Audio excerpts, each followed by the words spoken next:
Alright, I think it's been it's been 2 weeks since I beat Persona 3 Reload for the first time. And,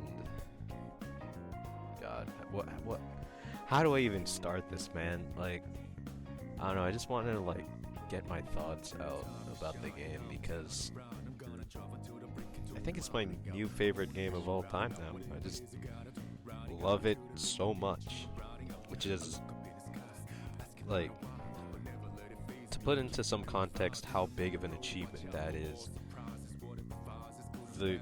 My top 3 favorite games of all time are Persona 5 Royal, Mori, and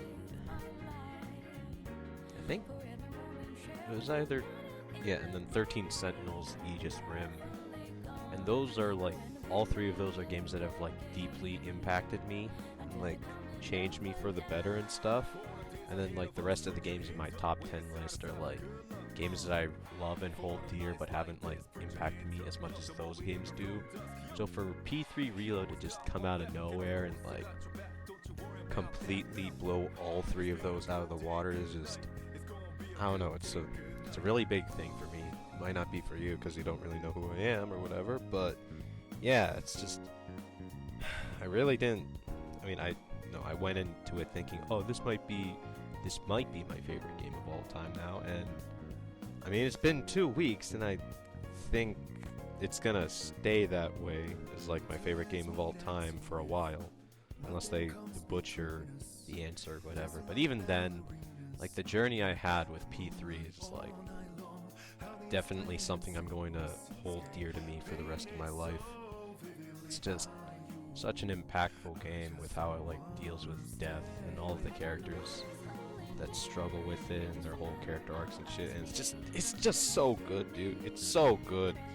I'm so glad the game exists because, like, I tried playing FES back in the day on my dad's PS3, and I got not pretty far into it, but, like, I got a decent way through it. I think I was about to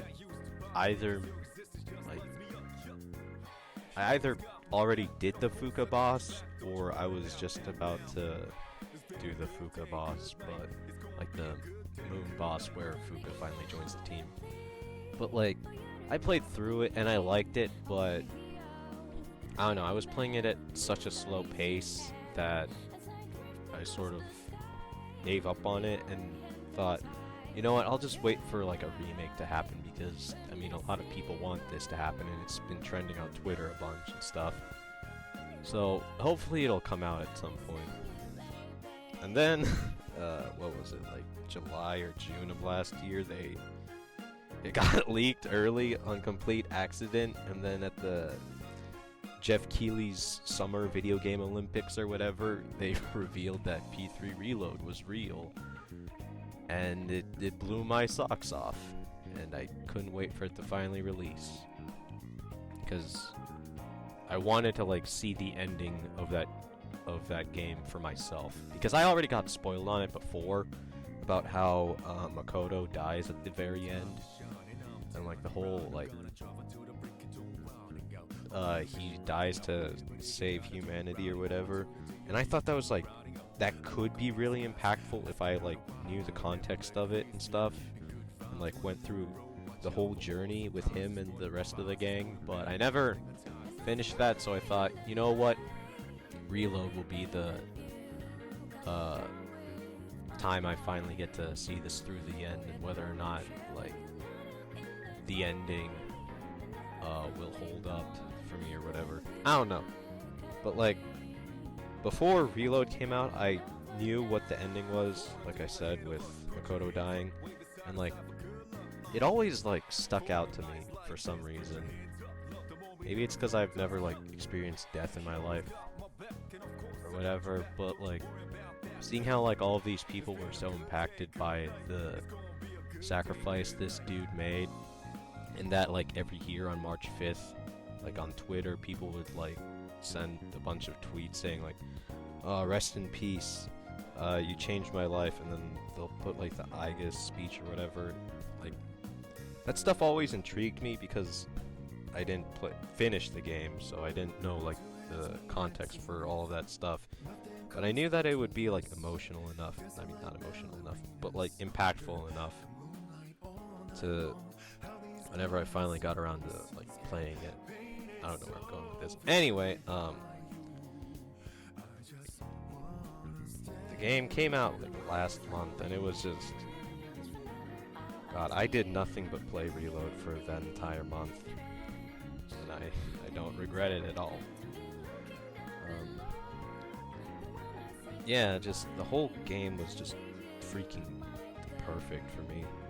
Like, this is my third mainline Persona game, I guess. Like, I played, actually no, this would probably be like technically my fifth, because I played Vanilla 5 back in 2019, then I played Royal back in 2020. I also started P4 and P3 in 2020, but I never finished those. Like the original P4 on the PS3. I mean, it didn't come out on the PS3, but there was like a port on the PS3 that I played for a bit. Then I played Golden from 2020 until 2023. Yeah, that one took me a very long time. But with this being like my fifth Persona game, I already knew like, oh, this is what I gotta do. Like, this is how to play the game. You knock down the enemy weaknesses and stuff, and then you baton pass, even though baton pass was only added into Reload and it wasn't like the original. But yeah, like I knew I was an experienced Persona player, so I knew what to do and how to not waste as much time. And that that let me complete a lot of social links, which was a lot of fun. I really liked all of the different characters and how they like struggled with death. I made like a whole tier list and stuff, but I think my favorite social links are definitely Akinari, because it's Akinari, dude. I've literally never cried at a piece of media while I was playing it. And then Akinari comes in and he's like, I'm so glad I was born and I could not stop crying. And then the fucking talk with his mom on March 4th just broke me, dude. Like, I cried like, I think 3 separate times during that whole conversation. It's just beautiful. But yeah, Akinari I really liked. I don't know, I felt really bad for Maiko and I wanted to finish it. My parents aren't divorced, so I don't really know what that's like, but I feel really bad for her, so I finished her link. Yeah, it was pretty good. I really like Bunkichi and... Oh shit, I forgot her name. Is her name Misato? Oh god. Oh god, I feel bad now. The old Hierophant couple, like, they were cool. I really liked their link with how they were trying to stop the persimmon tree from being cut down, only for them to like accept it. Oh god, the audio cut out. What other social link that I really like? I really didn't think I'd like Hayase's that much, and he is sort of like a copy of... Okay, no, he isn't a copy of Kazu's Link. Yeah, no, the only thing that connects the two together is that they're both, like, obsessed track stars that gotta do track to fulfill a thing in their life. But, like, I don't know, I really connected with Hayase's a lot. And Keisuke's was good. I like Keisuke a lot, even though he's just got the Waz.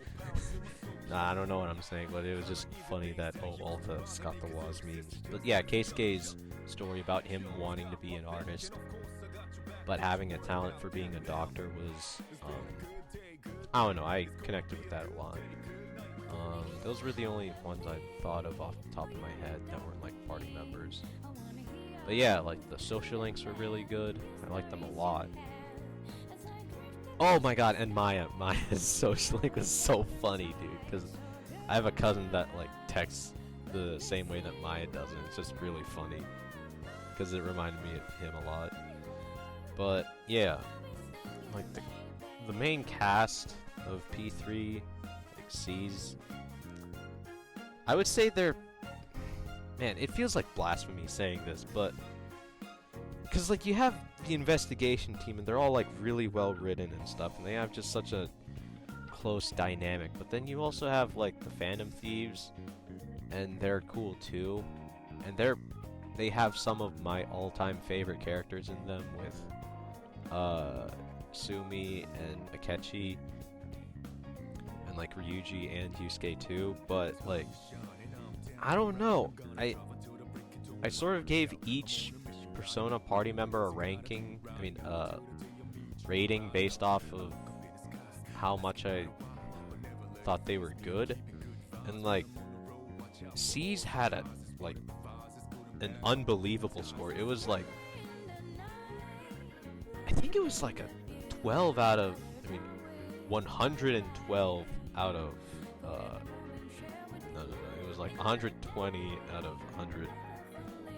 I don't know. I gave them like an over 100% approval rating, I guess, while the investigation team got like a 94% rating, and then somehow the Phantom Thieves got like a 92, I think. But like, it's just all of the characters in C's are so good, and I didn't think I'd like them all this much. Like Yukari's whole character is just really well written, and it deals with like the struggle of like having to move on even after someone you love and is close to you is like passed on and shit. Like, that was really good, and her character development through the game, from being like kind of distant from the group to eventually being a big part of it, was just really nice. Junpei, dude, Junpei is the best written Persona bro out of the three, which is like, it blows my mind how much I love Junpei, dude. Like Ryuji, I loved Ryuji. He's like ride or die, and he's my bro, and he's like definitely one of my favorite characters of all time. And I really like Yosuke too, and I thought Junpei would be at the bottom of it, and for a while he was. Like, early game, I was like, yeah, you the man, with like quotes and like being sarcastic and stuff. But like, mid to late game is whenever his development is just so good, dude, because he goes from like a wandering, aimless loser to like, oh my god, when he finds Chidori and then he forms a bond with her, and then he realizes that he shouldn't be living life like this, and he should be grateful that he has the opportunity to live his life, because like Chidori, her time is short and stuff, and then she eventually dies and shit. It's just like, and then afterward, he's just, oh my god, dude, Junpei is the best written Persona bro, and I really didn't think I'd love him this much, but he's just, Junpei's so cool, dude. I love Junpei. He is the man. I don't know if I like him more than Ryuji. I relate to him like way too much, and like, I really love how he isn't like all buddy with you in the beginning, like, oh man, you're the leader and shit, what the hell, man, you're stupid and I want to play leader. And then eventually at the end of the game he's like, I'm not strong enough, but I will be, or whatever. It's just, oh my god, dude, Junpei. I love Junpei so much. Such an amazing character. Just perfect. You got Akihiko, and going into Reload, I knew I'd love Akihiko, and I did. I loved him a lot, but I didn't think he'd, like, I don't know, dude.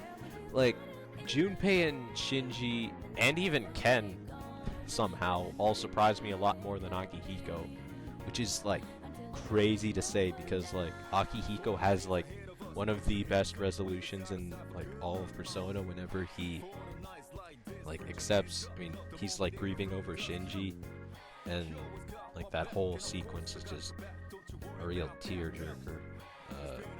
Shoutouts to Alejandro Saab, I don't know how you pronounce your last name, but fucking Sayu, because he did an amazing performance as Akihiko, and I really loved it. But like, yeah, Akihiko's such a cool dude. Oh man, just such a senpai.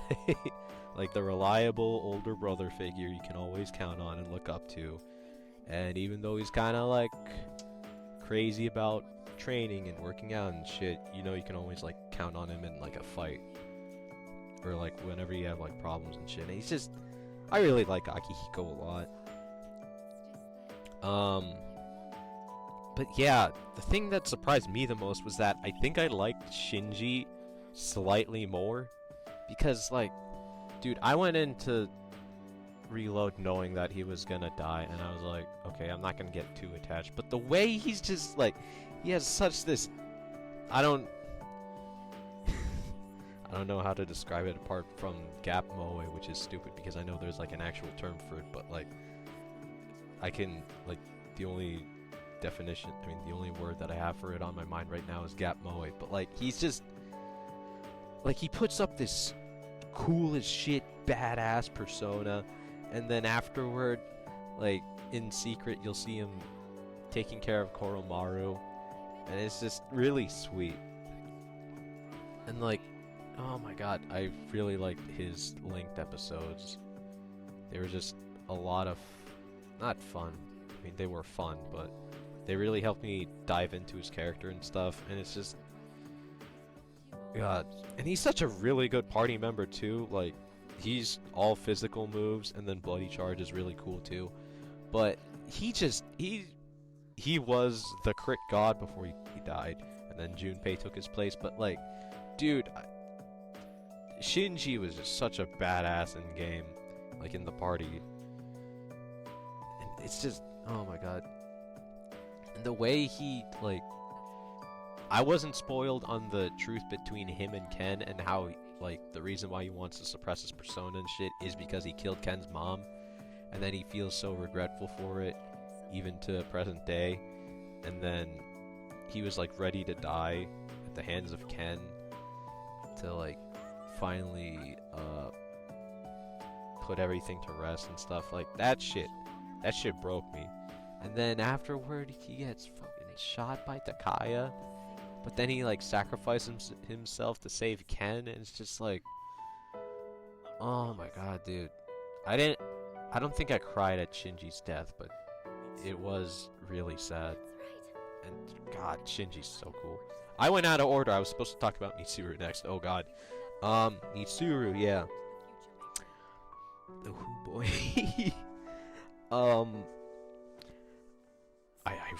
I really love Mitsuru, dude. Like, oh god. She's basically everything I want, like, Sumi to be now, because, like, back when I played Royal for the first time, it was in 2020, and I was, like, 14 or something.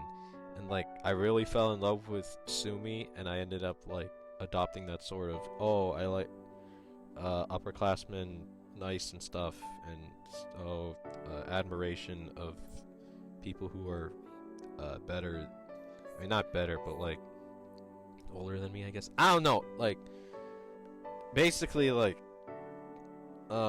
Sumi ended up placing the, oh, senpai mindset into me, which is weird and shit, but basically after her, I was like, oh man, I think I like characters who, like, look after other characters and are sort of like the older siblings of the group that are, like, kind and caring and stuff, and, like, Mitsuru is basically that.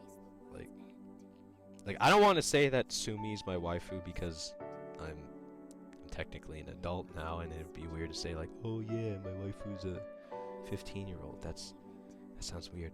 But, oh god!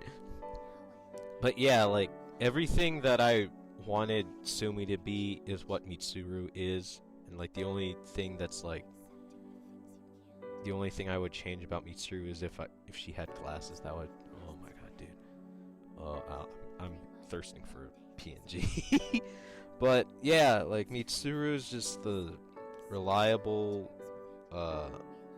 older sister of the group, and she's Like, you can always count on her for shit. And,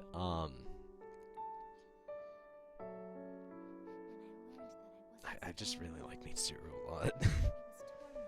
Like I said, she's basically the perfect waifu, and plus, she's, I'm pretty sure she's 18, but, like, she's definitely older in the sequels, and same with Akihiko, or whatever, so I don't think I should worry about that or whatever. But yeah, what am I doing? I should be talking about her, like, social link and her arc and shit. Like, early game, I thought she's just like, oh, student council president, aha. What am I doing? What am I saying? Like, she looks after the group, but the main trio of me, Junpei, and Yukari is like, we're like closer, and then she just like overlooks everything. But then like mid game, Yukari calls her out on her bullshit, kinda, about like the lab experiment, and then her dad dies later, and then that sort of like triggers a bunch of developments in her character, cause like she has to deal with all of that. And that was just like really nice, because up until that point I just thought, oh, Mitsuru, ha, Dami Mommy or whatever. But like after her dad dies, she goes through some like self-reflecting and loathing, and then she comes out of it as like a better person, and that was cool to see. And then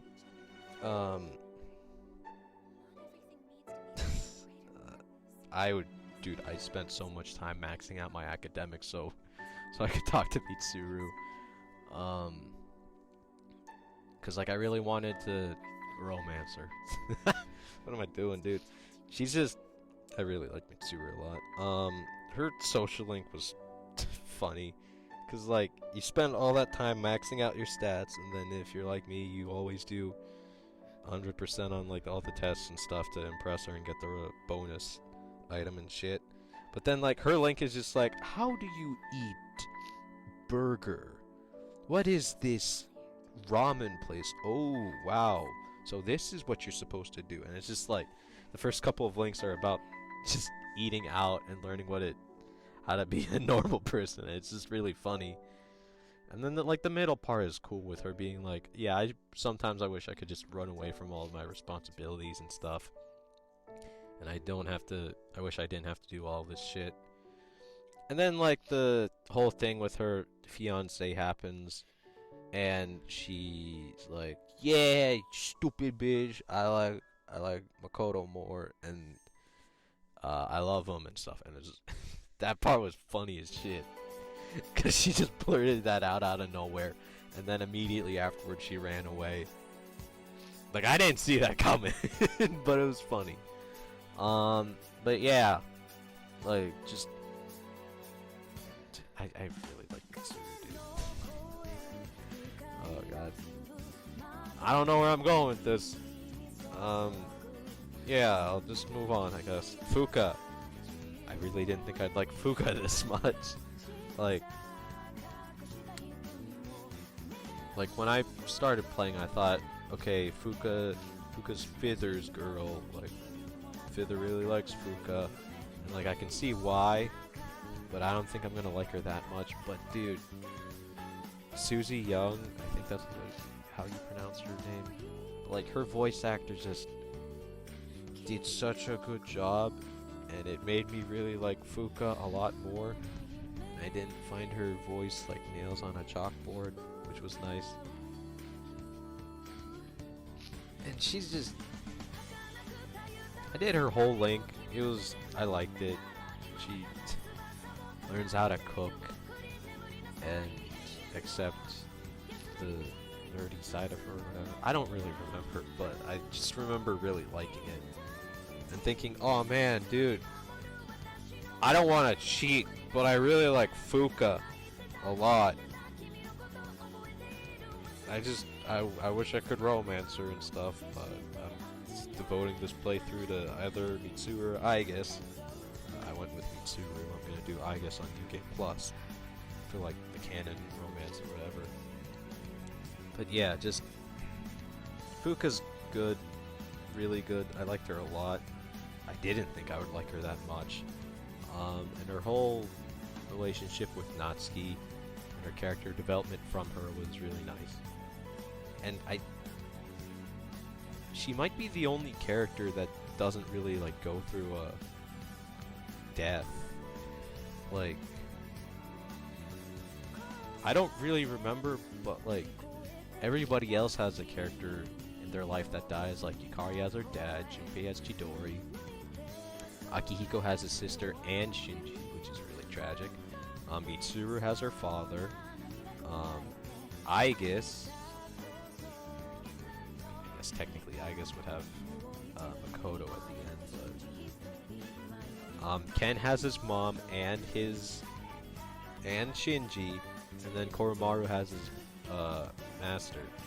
But like, yeah, like Fuka, I don't think she had any, and that was one thing that I noticed while playing, but maybe I forgot something and missed out. But yeah, I don't know where I was going with this. Fuka, good. I like Fuka.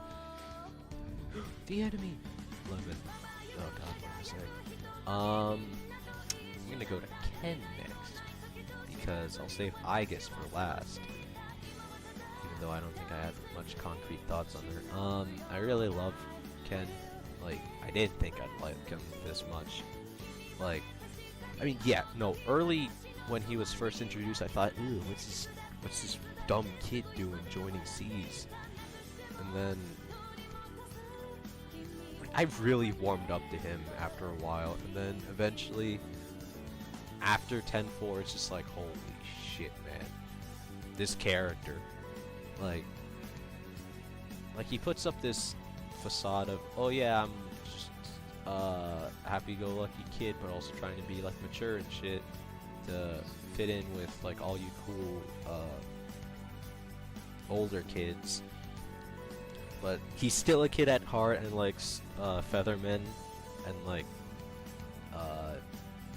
can't stay up too late or whatever. But then like on 10-4 you see how like he's been harboring a deep hatred for Shinji because he killed his mom, and like he said that his only purpose in life was to kill Shinji, and it's just like I was getting mad Thorfinn vibes from that dude. He's literally just Thorfinn if he didn't go through with all of the murder and killing all of the innocent people that he did. Like, seriously, both of them have a person that they want to track down, so they join them on like their team and stuff, and then their only goal in their life was to kill that person because they killed that their parental figure. Their parent, what the hell, why I say parental figure. And then eventually the person that they're trying to kill the entire time dies, and not by their hand, and then they have to live the rest of their life knowing that they couldn't fulfill revenge or whatever, but then like learn how to be good people. I don't know. I just thought that like Ken is just like Thorfinn if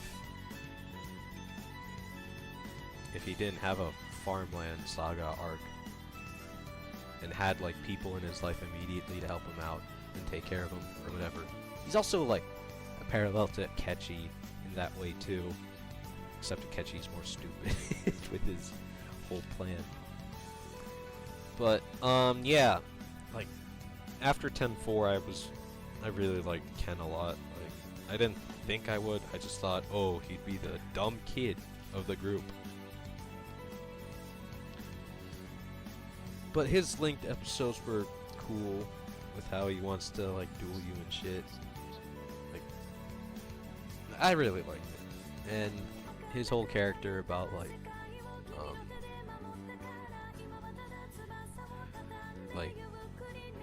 living for himself instead of living for like people who are dead,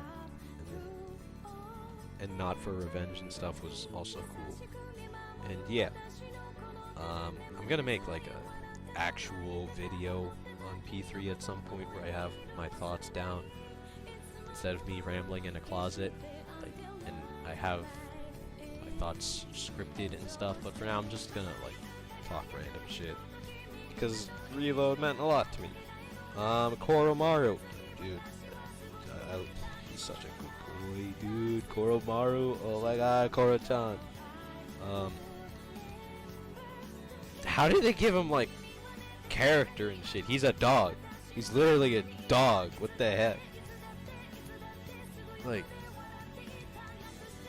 his linked episodes were cool with how he was the guardian of the town, and I really like the detail that, oh, the reason why he has two theurgies at the beginning of when he first joins the gang is because he already like overcome a hardship with like his master's death and stuff. That's why he has two, and that was really cool.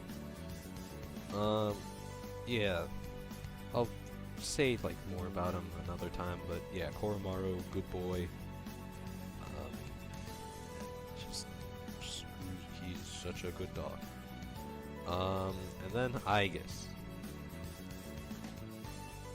Oh my god, dude, like, just fucking hell, dude, Aigis.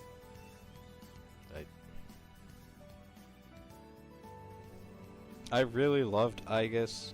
I think I'll love her even more once I play through the answer and stuff and see her in like spin-offs and games and see how she like copes, but like her whole character of being an emotionless robot and then eventually receiving actual emotions and then learning how to deal with them and learning what it means to live. It's just, god, it's so beautiful. And like that whole, the ending sequence with her and Makoto on the roof just like talking, it's just beautiful, dude. And there has not been a single piece of media that has made me cry that much while experiencing it in real time than like P3 Reload and that ending sequence specifically.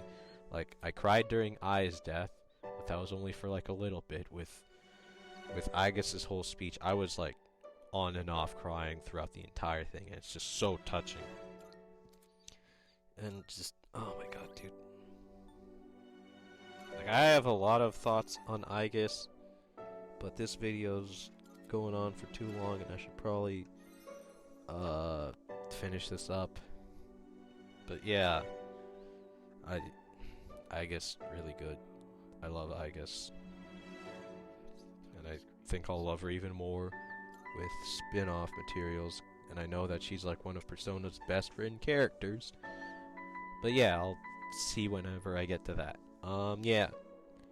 The ending of Reload has like stuck with me ever since I finished it that fateful day 2 weeks ago, and yeah, genuinely like made me question my life.